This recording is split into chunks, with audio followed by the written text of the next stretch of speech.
Hello गाईस, तर आज बनवणार आहे ब्रोकली आणि मग त्याच्यानंतरून कट करून घेतलेले मस्तपैकी. त्याच्यानंतर आपण करणार आहे फ्राय. तर तेल टाकलेलं आहे आणि ब्रोकली फ्राय करून घेऊयात आपण. त्याच्यानंतरून आपली ब्रोकली जी आहे ती मस्तपैकी ब्राऊन झालेली आहे. आणि मग काय एका प्लेटमध्ये काढून घेते. एक टोमॅटो कापून घेतलेलं आहे मी. आणि त्याच्यानंतर एक कांदा आहे आणि लसूण आहे आणि बाकी मग मोहरी आहे. त्याच्यानंतरून मग कढईमध्ये आहे ना मोहरी टाकून घेतलेली आहे मी, तेल टाकलेलं आहे. त्याच्यानंतरून मग आपले कांदे जे आहे ते कांदे मस्तपैकी थोडेसे भाजून घेऊयात, म्हणजे फ्राय करून घेऊयात ना ब्राऊन होईपर्यंत.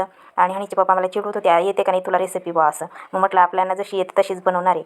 तर बघू शकताय तुम्ही मस्तपैकी आपले टोमॅटो आणि कांदे जे आहे टाकलेले आहे. त्याच्यानंतरून मसाले ॲड केलेले आहे. आणि मग बघू शकताय आपला मसाला म्हणजे ग्रेव्ही जी आहे ते मस्तपैकी झालेली आहे. आणि आता टाकणार आहे मी आपली जी ब्रोकली आहे ती. मग बघू शकता आपली जी ब्रोकली आहे ती मस्त झालेली आहे. आता थोडा वेळ 5 मिनिटांसाठी ना मी थोडी शिजून देणार आहे. थोडी मी फ्राय करून घेतलेलीच आहे, पण शिजू पण दिलेले आहे. आणि त्याच्यानंतर आपली ब्रोकलीची झाली आहे मस्त. चॅनलला लाईक करा, कमेंट करा आणि सबस्क्राईब करायला विसरू नका. बाय.